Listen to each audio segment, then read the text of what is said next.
আম্মু তাড়াতাড়ি আসো দেরি হয়ে যায় আসো তাড়াতাড়ি আসো ভাই আল্লাহ হাফেজ সবাই দোয়া করেন ভাই জায়গা ভাই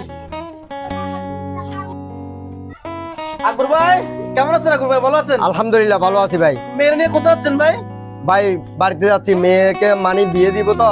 কি বলতেছেন? মেয়েকে বিয়ে দিবেন মানে? জি ভাই। ওনাকে বিয়ে দিবেন? যে জি জি ওনাকে।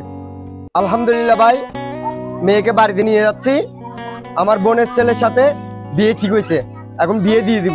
আরে আকবর ভাই, মেয়ে বিয়ে দিচ্ছেন মানে? মেয়ে তো এখনো ছোট, মেয়ে তো এখন বিয়ের বয়স নয়, মেয়ে তো মাত্র 13 বছর চলে। আর ভাই বয়স হয় নাই, হইব এখন। ভাই আপনি আপনার কাজ করেন, গাড়ি সময় হয়ে গেছে, বাড়িতে যেতে হইব। সরেন আপনি, সরেন ভাই সরেন। দাঁড়ান ভাই দাঁড়ান, একটু কথা শুনেন। আপনার মেয়ের বিয়ের বয়স হয় নাই, আপনার মেয়ের মাত্র 13 বছর। এই বয়সে মেয়ে বিয়ে দেওয়া যাবে না। শুনুন ভাই, বাংলাদেশে আইনে আছে 18 নিচে কোনো বিয়ে নয়, পুতুল খেলা হয়। বাল্য বিয়ে রুখতে এক হয়েছে সারা দেশ। যেখানেই থাকুন প্রতি কল করুন 108 নম্বরে। হলে আওয়াজ তুলো তালে তালে।